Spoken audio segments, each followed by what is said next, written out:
You're listening to the Good Old Boys Fantasy Football Podcast. Now here's your hosts, Kevin, Derek, and Alex. All righty, welcome in, ladies and gentlemen, to another episode of the Good Old Boys Fantasy Football Podcast. I am Derek, and joined as always by your co-host Kevin. Kevin with the moving up and down chair. How we doing? I'm doing all right, man. Doing all right. I was watching a little bit of the Pac-12 championship there in the background, finishing up our show doc, so it's nice and tight for everybody. And you know, a great college football conference championship weekend. Utah. And onto it. I was thinking go Utah. And then I looked at this USC team and how unimpressive I think they are. And I think as a Georgia person, I think I'd rather have USC come back and win this game so we can stomp a mud hole in them, because I don't love the idea of facing Ohio State in the semis. No. I would much rather face USC as they fly across the country into Atlanta and play that game, because I don't think that they stood a chance against Georgia. So selfishly, I want USC to come back and win that game, but they're down by 3 right now. Well, yeah, I mean, this is one of those that you're going to get a team that plays zero defense in a conference that plays zero defense, and guess what Georgia does? Like that's the one thing they do is they show up and play defense, and you're going to see, This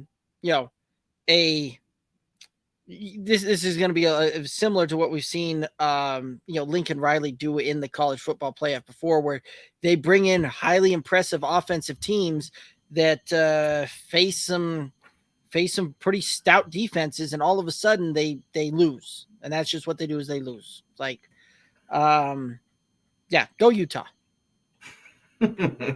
I get that. I get why you want USC to win, but my personal feelings, I cannot put those aside long enough to say anything other than go Utah. Yeah, and truth be told, I don't think Ohio State plays very much defense these days either. So no, it might be going up against the same thing, because they did not look impressive down the stretch, and we saw what Michigan did to them.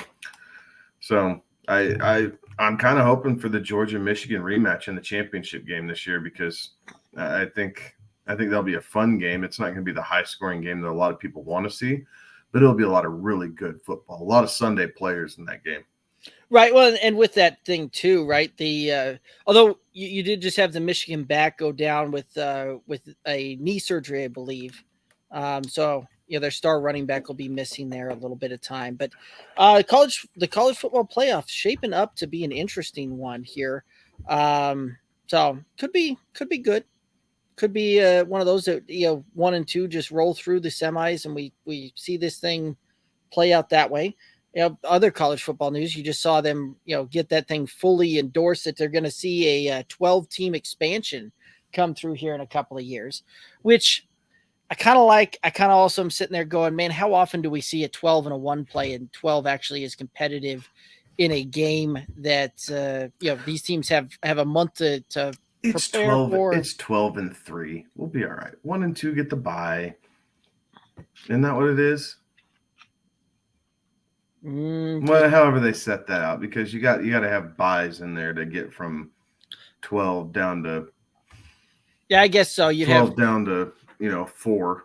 Yeah, I guess you'd have 4 on each side, and then you have the ones that would get the And part of it I get. Like let each conference be represented, because they don't always cross over, right? Like the SEC and the Pac-12 don't cross over a lot. Yes, Georgia played Oregon to start the season, but that really is the anomaly. Like, when's the last time an SEC team and USC faced off, or UCLA, right? Like right. You just don't see that a whole lot.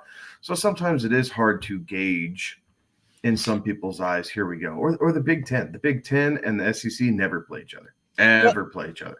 Right. And you have a couple of those where we've seen like LSU and Wisconsin square off early in the season. Like that was a couple of years ago. So, I mean, it does happen, but it's very infrequent. Mid-tier. Yeah. Upper tier. Yes, Penn State and Auburn just got done with the home and home the last 2 years. Right. Mid-tier. You don't see Michigan, Ohio State, Georgia, Alabama, Tennessee. You don't see those guys do that stuff. So I think it'll be good. I really do. The thing that frustrates me about this is it basically bankrolls Notre Dame into the college football playoff every year. Yeah, well, and that's what I don't like. Here's the thing that I'm still trying to wrap my head around, right? With the way that they've set this up, well, basically all conference champions are going to get in, and then you've got some at-large bids and all that kind of stuff. The problem is this is the part I'm still trying to wrap my mind around, is when they decided to put this in action is about the same time frame that you see both Oklahoma and Texas move into the SEC, and you see USC and UCLA move into the Big Ten side of things. And so at that point, right, and I get that the Big 12 has kind of filled some of those squads in, that kind of stuff, but for the longest time, the Big 12 runs through either Oklahoma or Texas. Traditionally, that's just kind of the way that's looked and worked. And for the most part, it runs through Oklahoma. Year in, year out. They have more conference championships in that conference than like all the other schools combined. It's insane, the amount of dominance that they've had over the last 20 years. The same thing when you look at the Pac-12, it's kind of that similar boat, similar vein there, that forever those conferences have run through UCLA back in the day, but USC has traditionally been the powerhouse there. And moreover, like that's where the major media market is in the entire conference. And that'll be moving out of conference as well. So it's kind of one of those that you're going to see a lot of the big, have a lot of the major names and a lot of the marketing dollars that are highly associated. And that's what the college football playoff really likes to do, is get those matchups that, we can all say that it's all about getting the best teams in and getting the best matchups and all that. Yeah. They also are very well aware of what matchups are going to bring in the biggest dollars. And if they can do that, I'd still believe that that's a big reason you saw Ohio State get in over that year that you had, was it both Baylor and TCU that tied for the conference championship there? And, went and they got leapfrog type of thing. Ohio State was going to bring in more money than either one of those guys. And I firmly believe that's, in my opinion, that's a lot of why that played out the way it did. So it's going to be very interesting to see how these things shake out, and especially these conferences that, are considered the Power 5 conferences, where they're losing a lot of their top tier talent and a lot of their top end teams to other conferences there. Yeah. I liked the idea of 8. Like, and I'm okay with 12. Like, I really am okay with 12. I was really hoping for 8. Like, you take your 5 and they're 5 years behind this. Like, this should have been done from the get-go. Right. You take your Power 5 champions, so there's 5. You take one, rest of 5 school, so your Cincinnati's get a shot, or what was it? UCF's, right, when they went undefeated and thought that they could just take over the world. And then you have 2 at-large bids, right? Just 2, right? Everybody's represented. Now you get 2. So then you take the best 2 remaining teams and have at it. 12, there's going to be some sloppy games with 12. Like we all see that coming, but college football deserves to have something like this, because it makes it more readily available to have big time non-conference matchups during the regular season now. Like now it makes it okay to take a loss, and you're not constantly pressing every game the rest of the season because you decide to step up to the plate and, have 2 big boys play each other. And here you are, right? Like I think it'll make it for a better regular season. The first round of the playoffs might be a little sloppy, but after that, you'll get right back into it, and you'll just be seeing marquee names go up against each other. So I think you'll have a lot of good matchups. I think so too. I just that was the one thing that kind of struck me as odd, was the fact that you're going to have so many of these, traditional powerhouse schools and the name power schools all, now drastically grouped into two conferences, more so than you've seen them in the past. Yeah. So, I hope it forces Notre Dame to pick a conference. Yep. Like, all these stinking Irish people and the overrated blah of Notre Dame year in and year out. I hope it forces them to pick a conference to play in, probably the ACC, because they're going to cherry pick what they feel like is their easiest road to victory. Well, not only that, they're very closely related with the ACC when for other sports as well. And it had been Big Ten for years though, until they started getting beat. It was, and the Big Ten geographically makes the most sense, being in South Bend, Indiana. Those are the teams they played. They played Michigan every third year, Purdue every year, Michigan State every year, like Ohio State once every 5 or 6 years. It wasn't as often with Ohio State, but they played those teams. And you play USC every year, and guess where they're going? And Stanford. Right. Yeah, and USC is going to be in the Big Ten. Notre Dame's schedule has always been a laughing, kind of a joke. And it was one thing when USC was running the Pac-12 and consistently a top 3 team, because you knew they at least had one game that they kind of had to put up or shut up. But now they walked through this season, and if it wasn't for Clemson this year, Notre Dame wouldn't have played anybody. And Clemson's a shadow of what they were a few years ago. Right. The name looks good. Right. So the names look we played USC and we played Clemson and we played, Syracuse or whoever else. And they gave us a game. Just pick a conference. Quit being so high and mighty on your high horse. You guys haven't been relevant in football for damn near 3 decades. And the 2 seasons you got in, you got absolutely boat raced. It wasn't even an athletic competition. It's like you send the 8th grade football squad up to play the varsity team, and Alabama just beat the crap out of you. All right, I digress. We got games to cover. I was going to say, I can talk college football all night. Yes, you and I both. That's one of those. I sat there, looked up, like, oh, we've been talking for a long time about college football at this point. You're right. Let's go ahead and start getting into some of the NFL side of things. Week 13 is here. We are absolutely in the Friday Night Fantasy Football Lights. I messed up our own show name there for the episode, but that is where we're going here. That's what we're looking at here. And again, guys, if you have any questions, comments, anything like that, put them in the chat. Let's talk about them. Let's get you guys situated, ready to go for the cash and the trophies as we make the final couple of weeks March here in the regular season. And of course, you got all the lines and all of that to play this weekend. You can find us on all the socials, Twitter, Instagram, Facebook, TikTok, at Good Old Boys FF. And again, one of the best ways to support this independent podcast is head over to YouTube.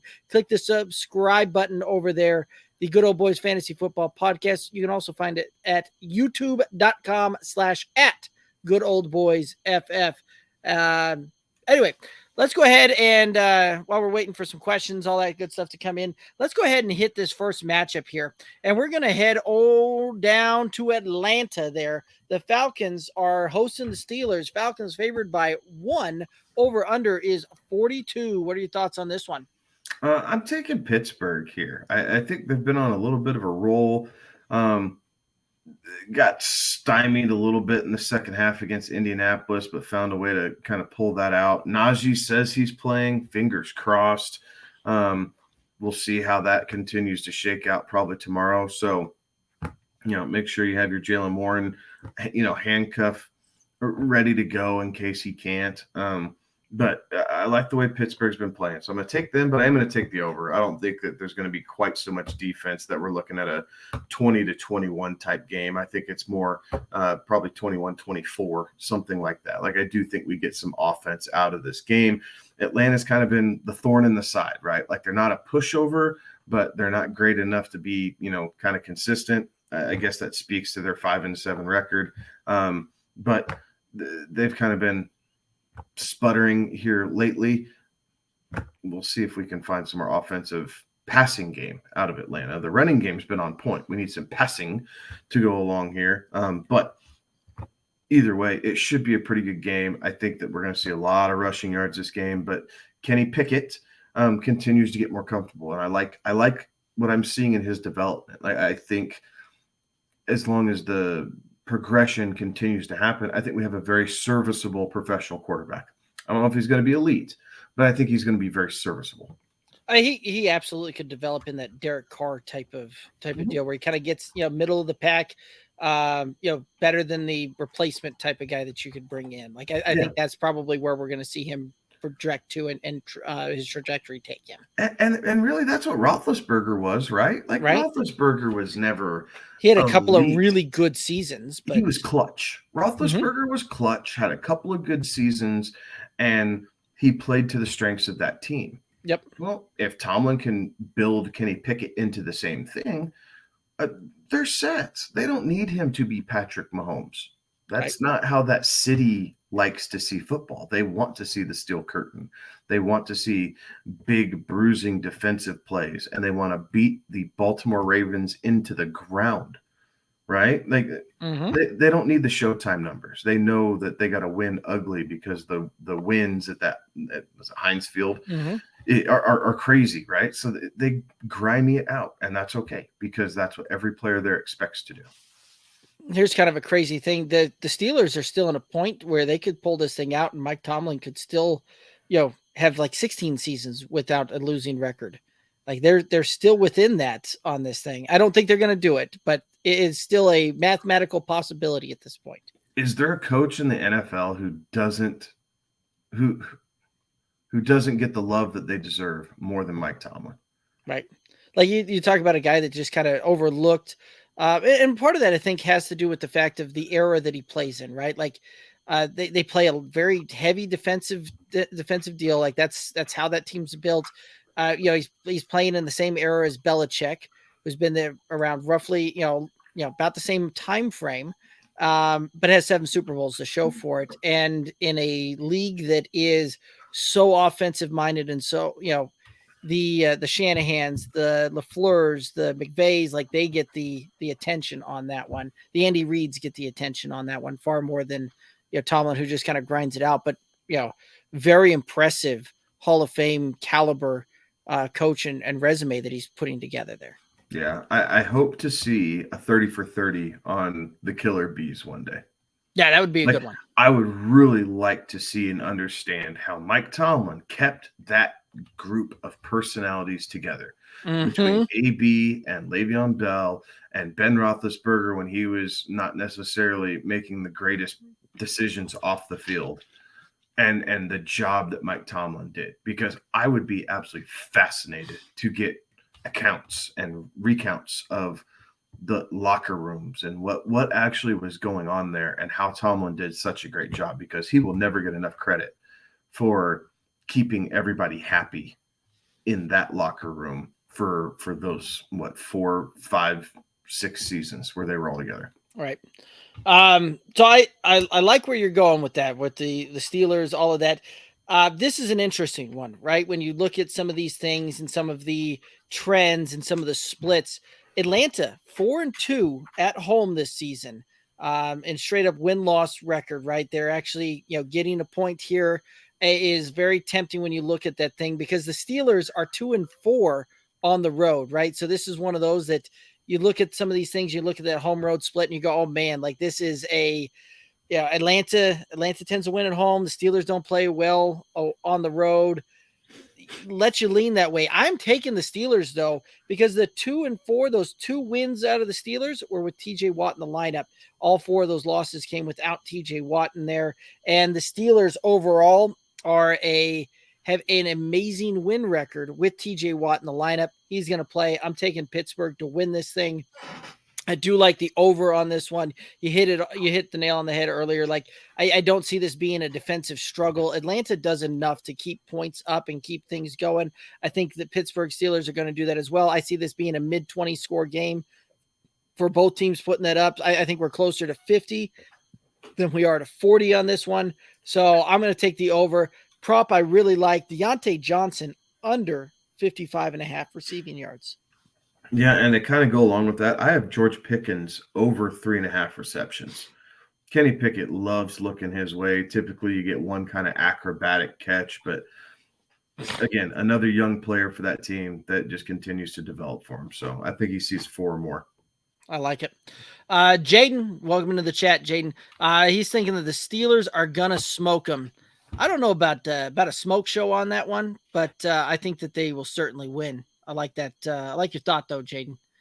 All right, let's head to the next matchup. We got the Packers and the Bears. The Packers favored. Bears. The Bears. The Packers, though, are favored to win by 3. The over-under on this one, 44.5. What are your thoughts here? Taking Green Bay and the over in this game. I'm not overly impressed with Green Bay's defense, so I think Monty and Justin Fields, who was fully participated in practice today. So it looks like Fields is going to play. I think Monty's going to have a pretty good game here. But ultimately, because Chicago has lost so much on the defensive side of the ball, the emergence of Christian Watson, I think, helps. Aaron Jones has been on fire. There was an A.J. Dillon sighting last week. Yes, all this was in a losing effort, but there are some promises out of that. So Aaron Rodgers has traditionally owned Chicago. So I think that continues. And if Aaron Rodgers doesn't play, it was only a quarter, but I liked what I saw out of Jordan Love against the Eagles. I don't care if it was fourth quarter garbage time or not. Like he saw, or he showed understanding of the offense and where to go with the ball. Didn't have to force it in anywhere. Didn't make a bad mistake. Like, I think the time's coming where we're going to see him later this season, once they're finally down and out, maybe after the bye week here for the Packers. But well, I guess they already had their bye week. Huh? No, week 14's their bye. Okay, so I was right. So it might be after the bye week, but either way, I like the Packers to cover the 3 points, and I like the over. I think there's going to be some points in this one. Well, you and I see this one very differently, my friend. So I've got Chicago actually covering this one. It was going to be one of those. I was going to take Green Bay. The fact that Aaron Rodgers could potentially miss on this one, and yeah, that offense doesn't look great. The Bears are atrocious on defense as well. But Justin Fields coming back changes the mixture up considerably for me. I think this is a field goal game, and when I'm thinking that it's going to play out to be 3 points, I'll take the team that's getting points in that case. So that's where I'm going with this one. I do think that we're going to see the under on this one. Both of these teams, I think the Bears actually probably have the propensity to put up points in bunches more so than the Packers do. But I see this one playing out as a 22-19, 21-18 type of matchup when it's all said and done. I do like Christian Watson, though, finding a way to get over 45.5 receiving yards. Very good. I have Monty over 14.5 receiving yards. I feel like that's low enough where he can break that on a screenplay. Absolutely. Yeah, that's those props we like where it's a one play can get you the whole thing, and they're likely to get a couple of shots at it. So Terrence chiming in saying he likes the Bears +3 with Fields coming back. That's kind of where I'm at there as well. Alrighty. Again, guys, you have questions, comments, anything like that, you want to throw your pick in the chat there, throw it in there. Let's talk about it. Let's have some fun with this thing. Let's go ahead and head to our next matchup here. We got the Jaguars and the Lions facing off, a battle of the big cats here. Jaguars favored by 1. The over-under on this one, 51. What are your thoughts here? I'm going to take the Lions at home on this one. It's close enough, 1 point game. I think, obviously, Vegas sees this within a field goal. Yeah, I can get on board. It's about a field goal game, but I think the Lions have been playing well enough at home. They're still fighting, right? Like the offense is getting a little bit healthier. We're seeing Amon-Ra St. Brown kind of step out the last couple of weeks, have some pretty good games. I think that continues against this Jacksonville defense. And at the flip side, Trevor Lawrence has been playing really well the last couple of weeks as well. So I like the over here. I think the quarterback play will be solid. And I do believe that I think this will actually be the highest scoring game of the week. So a lot of fantasy points here. So feel free to start, a lot of the players, right? You're playing Jamal Williams. I would play DeAndre Swift this week in a traditional half point or full point PPR. Maybe not our full, our volume based league, Derek. I know you're kind of struggling with that one, but in a traditional league, I think you can feel good about that. He's healthier. He's finally off the injury report. He practiced all week long. Like, I think there's a lot of things leaning towards more DeAndre Swift than what we've seen the last couple weeks. And obviously with the Jags, Hasty served very well for ETN. And if ETN can't go, I think that only speaks to Trevor Lawrence being able to chuck it around the yard even more. And I saw reports out there earlier today saying that Peterson came out and was saying that they're not expecting to activate James Robinson because ETN looks like he's fully ready to go. And Robinson's with the Jets. You're right. Darrell Henderson. That if ETN's fully ready to go and he's been practicing, looks like he's fully set, ready to go. Doesn't look like, I've been keeping a close eye on this one because my fantasy roster kind of depends on an ETN sighting here this week. And so it does look like he's fully trending, ready to go. It does not look like they're going to activate Henderson for this weekend, which if they're not going to activate Henderson, I think that speaks volumes to what the team is, how confident they are in what ETN will be able to do and where he's going to go with this one. I really liked your thought on Detroit and the over. I was leaning the under on this one. I was kind of on the fence. I initially had the under on the show doc here, listening to you. You made me flip it. And I switched my stance around here because I think you're right. I think we probably see, this is more one of those that the offenses are both, we're seeing lots of flashes from these offenses and they're managing to put up points for each one of them. The defenses are just not, they're bad. They have bad defenses on both sides of this ball. And this is going to be a war of attrition when it comes to the offensive side of things. They're just going to put up points, and it's whichever defense can make like a stop in this one. This one has the feel almost when you look at it, like we talk about a lot of Big 12, college football there, where it's, right, what team can make one stop on defense during the course of the game, and that's the team that's going to win the game. That very well could be this one. This could be more of a basketball type of score and basketball type of game when it's all said and done. That would be a lot of fun, especially with these players here. And you spoke to Trevor Lawrence playing really well. I found a prop for him that I really liked, and that was Trevor Lawrence over 245.5 passing yards. I like that. I'm taking DeAndre Swift over 19.5 rushing yards. Like, I get it. They've been using Justin Jackson a bit more. Jamal Williams has been the touchdown guy, but I find myself having faith in the fact that he played all week, or he practiced all week long. There is no injury designation. Like, he is dynamic. Like, and for 19.5 yards, you get him in space on one run. And again, it's kind of one of those, you can get this knocked out in one play. And I really like those. So I'm taking Swift over 19.5 rushing yards. Feel like that's a little too low. Let's go. Let's get it. I like it. All righty. Terrence asking, will Travis Etienne have a better game than Jamal Williams? Fantasy points wise, it might be tough because Jamal Williams could easily put up 2 touchdowns and put up 50 yards, right? Like, so it depends a little bit on your scoring format there.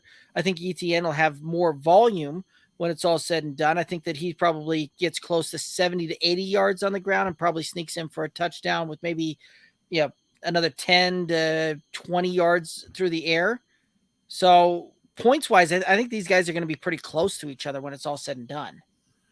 Yeah, it's a tough matchup between the two of them, right? Like, Etienne's definitely probably more of a fun cheer for fantasy points than Jamal Williams is.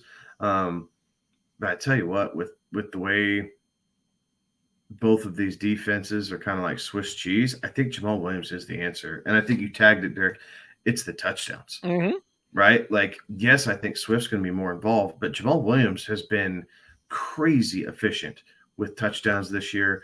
It's just been one of those golden horseshoe type years for him. And I think that continues. Jacksonville doesn't really have the defense to make that stop. So, Terrence, unless you're thinking that the Jags are going to hold him to, outside the 10-yard line the entire game, 5-yard line even. Yeah. And it's going to force Goff to throw to, St. Brown and DJ Chark and Khalif Raymond in the end zone. I think Jamal Williams probably does because it's that touchdown upside. Like Right. ETN is not necessarily the best goal line back. He's not built for that. So Jamal Williams, I think you have greater touchdown upside, and it takes care of that volume differential that Derek was talking about. Right. Like it's one of those that it really depends very much on how your league is scored. Like in our league, I think Travis Etienne is the answer over Jamal Williams, right? Because of the fact that he's probably going to see more rush attempts. He's going to see more passing work. He's going to see more yards. And the way our scoring format works, that's going to offset all of the other, those 6 points that you're going to get off of probably, that extra Jamal Williams touchdown. Like I think Jamal Williams is a +1 on the, when it's all said and done, is +1 on the touchdowns for Travis Etienne, right? Like just kind of how I see that. So in a half point or even a full point PPR, Jamal Williams probably is the answer. Travis Etienne is I think he'll have a better overall football day and a bigger stat line, except for that touchdown number, which that plays huge in fantasy points there. Hopefully that answers your question there, Terrence. Jaden asking, do I drop Jamison Williams for Kareem Hunt? Only if you have Nick Chubb on your roster. Yeah. Any other reason behind that? No. Kareem Hunt has not been doing squat this year. Nope. Alrighty, let's go ahead and head into our next matchup. And again, guys, you have any questions, comments, anything, let's throw them out there. Let's get those things rocking and rolling here. We got the Commanders taking on the Giants. The Commanders favored by 2.5. The over-under on this one is 40.5. What are your thoughts here? I like the Giants here as home dogs. I think the Giants find a way to cover this, but I do like the under. I don't think we're going to see a whole lot of points in this game.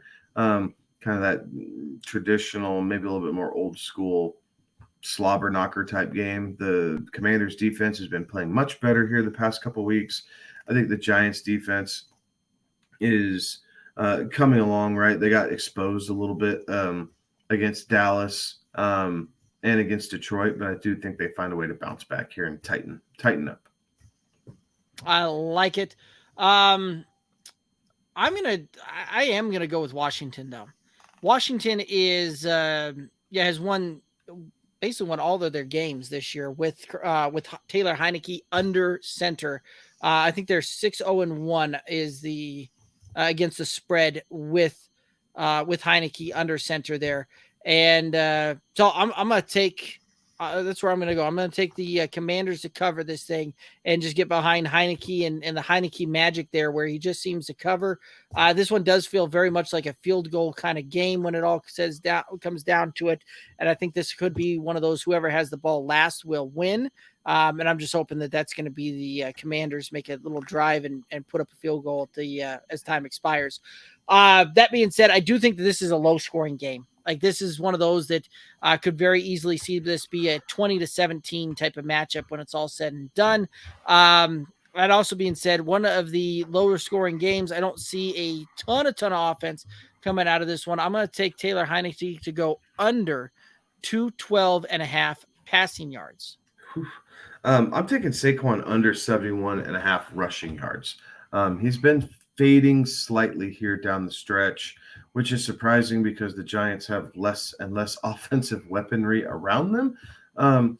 But it's going to – I think it's going to be tough sledding. The Commanders' front seven have been playing very, very well lately. So I think it's going to be tough for Saquon on the ground. His production is going to have to come through the air more so than what it has the last few weeks. I like it. Let's go ahead and hit our next matchup. We got the Broncos. We got the Ravens. Ravens favored by 8.5. The over-under on this one is 39.5. And I saw this line move even after we pulled this thing going up to the Ravens are now 9.5 favorites in this one. That's crazy. I'm taking the Ravens. I mean, if we got it 8.5, I'm taking the Ravens here. Really, this Denver offense just putrid. Like I just don't see ways that they're going to score points. The Ravens haven't been as strong against the pass, but the Broncos can't throw the ball down the field to save their lives. So it's an unfortunate circumstance, but Here we have it, picking against the hometown team, Baltimore, but the under. Broncos offense can't move the ball. They're only going to score, maybe 13 points this game. And I think the Ravens can easily get to, 23 and keeps us in the under, and the Ravens cover.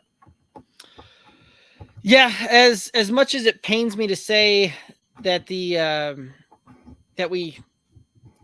that this seems very much like the Broncos should be able to keep it close and keep it within 10 points, especially if I'm thinking the under, which I'm right there with you. Think that this is an under thing. This is one of those that this could very well be a 25 to even 15 game, a 24 to 14 game, and that keeps us on the under side of things. You there. think the Broncos are scoring 2 touchdowns? You're silly. I'm sorry. Let me rephrase that. Like 24 to 13 type of deal. They'll kick plenty of field goals. You know what I mean, though, right? Yes. Like, it's just, unfortunately, It's comical at this point. And so that's why I'm also taking Baltimore there as well. But the fact that the Broncos scoring 2 touchdowns made us giggle there is why I'm also taking Russell Wilson under 1.5 passing touchdowns as the prop. Yeah, I'm taking a Mark Andrews anytime touchdown. I feel like he's not been as involved as we wanted him to be the last couple of weeks. I think he gets right in this game. I like it. I like it a lot. Let's go ahead and we got Jaden asking a question. Elijah Moore or Quez Watkins? What are your thoughts here? I'm taking Elijah Moore. I think obviously we saw the sighting last week. I think that the Vikings pass defense is a little bit leaky, right? Like you can put up some points against them through the air, and I think the Jets are going to have to kind of try and keep pace with what the Vikings are going to be doing. So I like Elijah Moore this week. Yeah, I have a hard time going Quez Watkins kind of anything there. So it's a pretty easy Elijah Moore for me, even though I'm not necessarily the biggest believer in Elijah Moore in a situation right there. I'd rather have Garrett Wilson as the pass catcher there in New York. But that is what it is. Let's go ahead and head to our next matchup. We got the Browns and the Texans. Browns favored by 7, over under 47.5. What are your thoughts on this one? I have Houston covering at home. I think it's probably, I think it could be maybe a 6-point game. We might see the push at 7, but I don't see Cleveland walking away from this one. I think there's going to be rust on Deshaun Watson. I think that's something that they're going to have to continue to work through. I think that if they were smart, they'd give it to Nick Chubb damn near 30 times and just let him beat up the Texans all game long. But if that's the case, the clock's going to be shorter, right? Like, so the Texans have been better against the pass. A lot of it's because teams have been running on them. But I think time-wise, I think this is going to be a shorter game because you have Nick Chubb being able to run it on the ground. And then on the flip side, I think Dameon Pierce, this should be a get-right game for him after he's been flirting with the rookie wall here the last couple of weeks. The Browns are not good against the run. It's really the only source of offense from the Texans. So you need Dameon Pierce to have a good game for this to stay inside 7 points. But I think that the Texans are going to find a way to, lose ugly. Fair enough. I think you're right. I think that the Texans do lose this one. I think that Cleveland finds a way to put up enough points, and I think that you're right on this one. This was one of those that I almost took Nick Chubb's over 18.5 rush attempts on this one. I went a little different route on that one, and I'll get to that here in a moment. But I do think that we see the under on this thing. When it's all said and done, not going to surprise me for this thing to turn out to be 21 to 14. Like, I think that's probably where this thing comes to play. I think Nick Chubb has a monster game. I think he can easily see triple digits when it comes down to the rushing yardage. I think he finds the end zone at least once on this one. But the prop I really liked from Nick Chubb was over 9.5 receiving yards. This is one of those that, again, right, one of those props that you got a player that's going to get a lot of volume, could take care of this in one shot, one play. Yep, absolutely. I have Deshaun Watson under 237.5 passing yards. I think he breaks 200, but there's no reason for him to be throwing the ball that much in this game. Let him get reacclimated to to the NFL after a 2-year hiatus. Make sure Nick Chubb gets fed. You might actually see Kareem Hunt do some things in this game. But there's no reason for Deshaun Watson to drop back and sling it 30-plus times this game. Like, he should stay right about 25 pass attempts. If he can complete 17 of them, so be it. But at 17 pass attempts, he's not going to be averaging 20 yards a clip. You're right. Absolutely. Or 17 completions, excuse me. Fair enough. Alrighty, let's go ahead and head to our next matchup here. We've got the Jets and the Vikings. Vikings favored by 3. The over-under on this one is 44.5. What are your thoughts here? I'm taking the Vikings at home. They played really well. What was it? Thanksgiving night, right? Against New England, a team that we thought would find a way to shut Justin Jefferson down, and they did not. So they've been on a good little tear here outside of the Dallas game where they got boat raced. I think this continues at home. We will see Minnesota find a way to win this game by, maybe 4 points, right? Something like a 24-20 is, or 20, what is it? 20. Yeah, 24-21 is kind of the implied point total. I'm hoping for 24-20 so that way it clears the 3 points. All righty. I like it. And this one here, Minnesota definitely looked like they bounced back a little bit. They definitely, just got shell shocked. It looked like when they played Dallas. And so I do think, though, that we're going to see points come at a little bit of a premium here. The Jets have been pretty good on the defensive side of the ball throughout. And so I think that they're going to find a way to keep this thing a lower scoring one. I think that you find the Vikings do manage to put up just enough to cover that thing. But this one feels like it very well could be a push type of game here. But I'm still gonna take the Vikings to cover this thing. I do like Garrett Wilson, though, going over 4.5 receptions in this one. Very well. I have Dalvin Cook under 70.5 rushing yards. The Jets front seven's very good, right? They're sure tacklers. They don't give up a bunch of big plays. I think Minnesota will need to lean a little bit more in the air than on the ground this game to pull out the win, and therefore Dalvin Cook, even if it is garbage time, I think you'll see more Madison too. So under 70.5. Alrighty, I like it. Let's go ahead and hit our next matchup here. We've got the Seahawks and the Rams. The Seahawks are favored by 7. The over-under is 41 in this one. What are your thoughts here? Seattle all day. The Rams have given up. I think they might be right there with the Broncos as the race for the first team just to pack it in for the season. It just doesn't look competitive. Yes, they got a touchdown against Kansas City, but I think a divisional game, Seattle's playing for a playoff spot and potentially even a home playoff game if things continue to run well for them. The Rams, no Stafford, no Kupp, no Allen Robinson, a porous offensive line. Aaron Donald may not play in this game, which is a huge relief for Geno Smith and that Seattle offensive line. Gives him more time to kind of pick it apart, find DK and Tyler Lockett.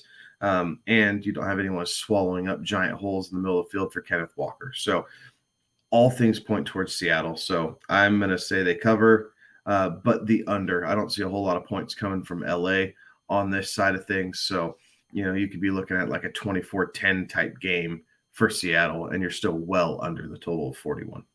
Yeah, and this is a Rams team that managed to put up a lot more points than I thought they were going to, and managed to keep Kansas City a little bit in line. And I think that might have been more one of those Kansas City looked past that game a little bit. I don't think that this was going to happen here. This is a division matchup here. And so I do think that you see Seattle come out. I think they're going to cover the 7 on this one. And again, this is one of those that Seattle's defense has been playing pretty well lately. Not only that, the Rams offense has been playing pretty awful lately. So I do think for fantasy wise, Seattle's like that stream of the week, like smash that and put that one in. Like that's that is an amazing opportunity, I think, for Seattle's defense and special teams here, which is something we very rarely talk about on the Friday Night Lights show. But the matchup's just very juicy on that one there. But the under is where I'm going on this one. I think the Rams are going to struggle to get to 10 points when it's all said and done. Kenneth Walker, you mentioned him earlier. I do like his prop of over 13.5 receiving yards. Again, this is one of those could knock it out in one play. Yeah, and I, without Aaron Donald, I like the prop of over 71.5 rushing yards. I just think that he's going to have a bonkers game for them. So, did I say under? You did. Sorry, typo. So I over on 71.5. So big Kenneth Walker day. Obviously, if you have him in your lineup, you're starting him. Right. That was just one of those that when I know the guy that when he goes to look at all those and tabulate them up, is going to sit there and want the just the accurate there. Yeah, absolutely. Sorry. No problemo, my friend. All righty. Computer not working. Hang on. Here we go. All right. Come on, next matchup. You can do it. Here we go. All right, next matchup. We've got the Eagles and the Titans. Eagles favored by 4.5 over under on this one, 44. What are your thoughts here? Timeout. We have a final for the Pac-12 championship. Utah 47, USC 24. So Ohio State is thanking the world, or really just thanking Southern California, that they choked away their biggest game of the season. And so now Ohio State is back in the college football playoff. I digress. Go Utah. Yeah, go Utah. And where was I? Miami, San Francisco, right? No, we were talking Eagles and the Titans. Oh, where'd that one go? Oh, shoot. Sorry. I scrolled past that. I'm taking Philly in the over. Philly's just kind of been on a good little run here right now. I think that offensively, they're going to flip the script a little bit, right? I talked about this on the Tuesday show briefly, that this game is going to be fun to see Philadelphia's offensive philosophy in this game. Like, do they fully flip from running the ball for over 300 yards against the Packers to going almost air raid against the Titans because their secondary is so porous?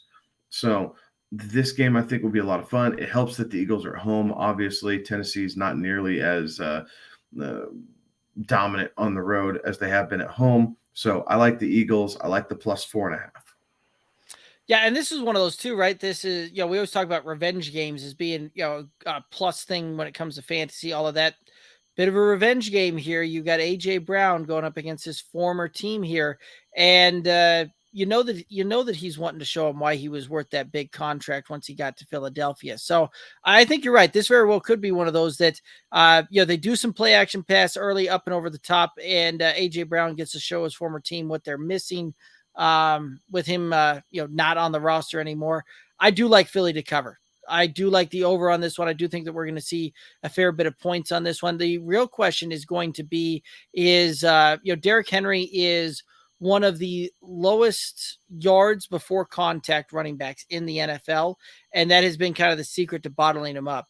When I was looking that up earlier, he's like 1.6, 1.7 yards per rush attempt before contact. And this very well could be that's kind of the secret there. So I think we're going to see a lot of Philadelphia in the backfield there. And that's why I like Derrick Henry's receiving prop, not his rushing prop. Props to you for getting that one fixed for me. Over 12.5 receiving yards on Derrick Henry. Yeah, I'm taking Hurts over 225 passing. Again, I don't see a good game for Miles Sanders here. Like, Tennessee does do a good job kind of stuffing the run and forcing people to the air. I think Philly's more than capable of doing that. They have more than enough offensive weapons to be able to just kind of air it out and call it good. So Hurts over 225 in the air. I like that one. All right, next matchup. Let's get into it. We got the Niners, the Dolphins. This one should be a fun matchup and one that I'm hoping we get to see here. But the Niners favored by 4, over under 46.5. What are your thoughts here? Taking the Niners, and I'm taking the over. I think that the home field advantage does have a lot to do with this. Going from Miami to California is a heck of a long flight. On top of the fact of the Niners kind of understand what they're going to be getting, right? Like a lot of this is their or parts of their old offense. Obviously, bottling up Tyreek is going to be a big thing that they have to worry about, but I think they're going to be forcing Tua to throw all over the place because their run defense has just been on point here all season long. So overall, it's going to stretch that out. Jimmy G's been on a tear here the last couple of weeks. I think that continues. So Niners in the over. Yeah, I also like the Niners here as well, right? Like this is one of those that Niners team's been playing good. They are one of the very best defenses in the league, and I think again we'll continue to see that and continue to show. A little bit worrisome here on what the San Francisco backfield's going to look like there, right? McCaffrey dealing with the knee irritation. Elijah Mitchell already going to set to miss 6 to 8 weeks on this thing. So what do we see? Are we going to get a bigger dose of Tyrion Davis-Price? Are we going to get some Jordan Mason in there? Which kind of, I think, could lead to some interesting things there where we see the Niners drop back and pass it a little bit more so than what we've seen them do traditionally. I do like the point that you made that this is a matchup in which Kyle Shanahan knows exactly what he's getting. Mike McDaniel has been with him for a long, long time, going back to the days where Mike McDaniel was a ball boy for Mike Shanahan under when he was still with the Broncos way back in the day. And so those two have been around each other a lot, and they know each other's tendencies quite a bit. I would imagine there.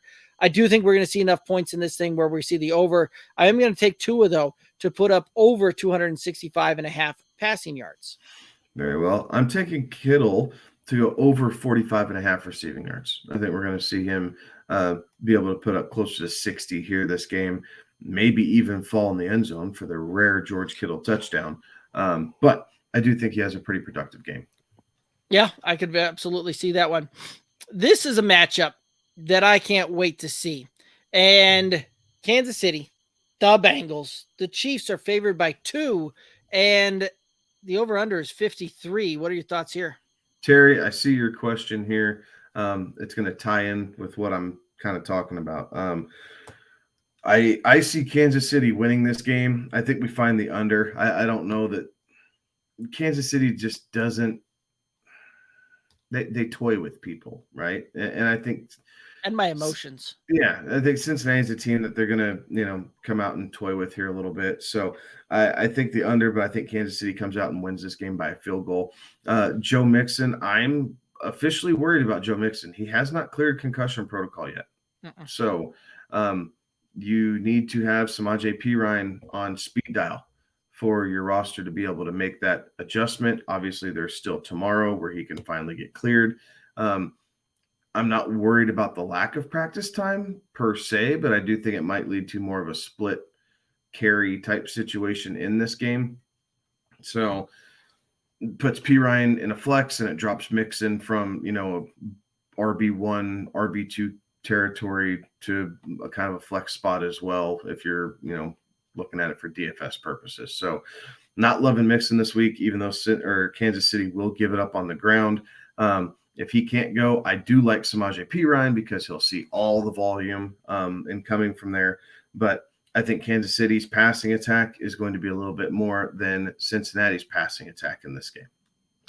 Yep, and we're going to see Jamar Chase back in this one, and what he looks like is something that I'll be keeping an eye on here. But I think you're right. I do think that Kansas City manages to win this thing. And this one here, again, I have a feeling is going to come down to whoever has the ball last is going to end up winning, and it's going to come on the way of a field goal, kind of as time expires. That's how I see this one playing out. And I think that's going to be Mahomes and Kansas City managing to do that. I do think that we see the under on this one. 53 is a very large point total.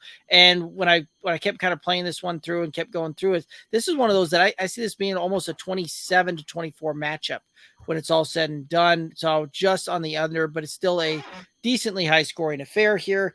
One of the props that I really liked, you just mentioned that you see Kansas City's passing attack being a little more prolific this week than Cincinnati's. And I got to agree with you. I took Joe Burrow to go under 27.5 total completions in this one. Yeah, I'm taking Travis Kelce over 78.5 receiving yards. It is a big time game. that has playoff seeding implications, possibly home field advantage. Kansas City's well aware of that. I know Cincinnati is also, but I think this one probably means a bit more to Kansas City, right? A little bit of revenge from last year getting knocked out. They understand what needs to happen for them offensively, and typically that means Travis Kelce is going to have a big, big day. Agreed. I do like that Kelce call. All right, let's go ahead and hit the next matchup here. We got the Chargers. We got the Raiders. And the Raiders favored by 1. The over-under is 50.5 on this one. What are your thoughts here? I'm taking the Chargers. The Raiders look like trash against everybody not named the Broncos. And yes, they had that overtime thriller against Seattle, and that was all fun for Josh Jacobs, but he has a calf strain this week. Yes, he's playing, but he's not going to see, 36 touches like he saw last week. I think you're going to see that dialed way back, and I think you're going to see this put on Derek Carr a bit more. Typically, that means the Raiders are going to be less efficient. As for the Chargers, we know it's going to be on Justin Herbert. Nobody's dropped back to throw the ball more this season in the NFL than he has. Mike Williams is a no-go, but Keenan Allen is back. But you also have Josh Palmer, DeAndre Carter, who can help out, and there's always Austin Eckler there to bail you out. Absolutely. And, I got the Chargers as well. This is one of those that the Chargers have been just pretty darn good. When it comes to the spread, they're 7-4. The Raiders can't cover a spread to save themselves there, much less actually win football games. They're pretty bad at that unless they're playing the Broncos. So I'm going to take the Chargers to cover this thing as well. They're getting some points. I'll absolutely take the point. I do like the over. I think we're going to see plenty of points in this one. Again, this is two teams that do not like to stop opposing defenses there or opposing offenses there. The Raiders, just kind of give up the points everywhere. Especially if their pass rush can't get home and force a lot of pressure quickly on the quarterbacks. The Chargers tend to give up a lot on the ground, so as well as some through the air. So this is one of those that I do think that Jacob still has a pretty decent game. It does look like he is trending to play. That's what the reports I'm seeing out there are. But you said something earlier that you think that the Raiders are going to put the game a little bit more on Carr this week, and I absolutely see that one the same way. I do like Derek Carr's passing prop of over 250.5 passing yards. I like that. I also have Austin Eckler over 46.5 receiving yards. I think Max Crosby coming off the edge, going to speed Herbert up a little bit. Obviously, Keenan Allen being back does help because it helps take that extra guy kind of out, and they're worried about the down the field threat a bit more there. So I think Eckler is going to have a pretty good day catching the ball in the backfield. I like it. And Terry in the comments is asking Carr or Brady this week. I'm going to go Carr this week. Tom Brady struggles against the Saints. Like, they just seem to have him figured out better than almost any team in the NFL. Yes, they're banged up. It's not quite the same Saints teams that we've seen in years past, but Tampa Bay hasn't looked as good as they have the last couple of years either. So I will take both the divisional matchups, but I'm going to take Derek Carr at home as opposed to Tom Brady at home on Monday night, because I would sure be frustrated to watch, a 17-10 Saints victory on Monday night and Brady doesn't get squat done. Yeah, I think when these things are all said and done, I think that they're going to be pretty close in points. Like that's kind of where they're projected now anyway. But I think that Carr certainly has, is going to be asked to do more this week than what we're going to see Brady do. So I'll take the Derek Carr route here as well. Also could just be because I'm that frustrated with Brady on many of my fantasy rosters this year. So take that for what it's worth there, Terry. But there you go.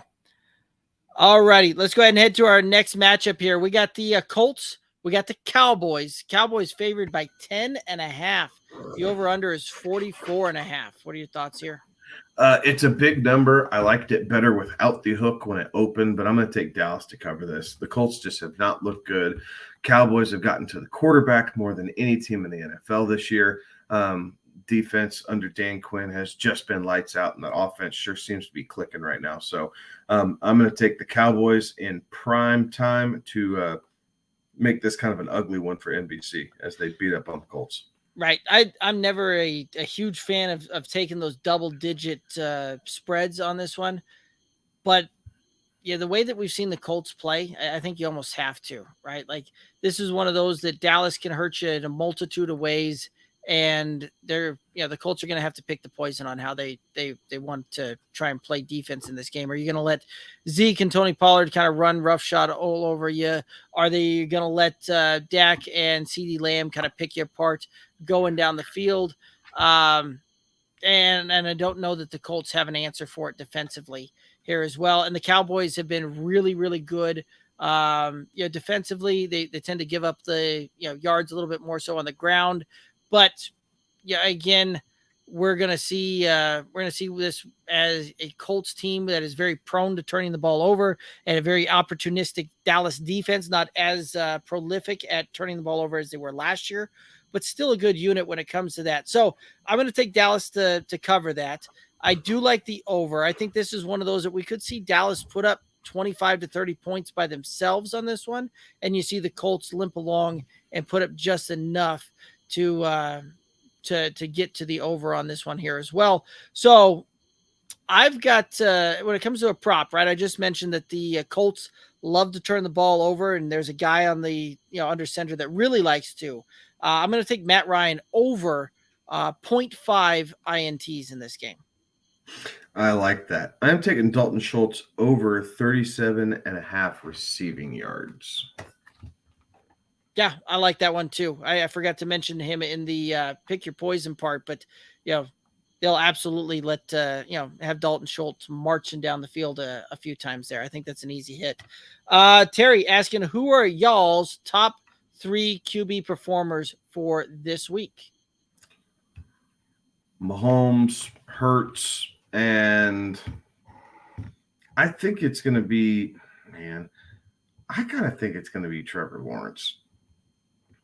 I could be mistaken about that, but I have a gut feeling he's just going to go ham against this Lions defense. But Mahomes and Hurts are definitely 1 and 2.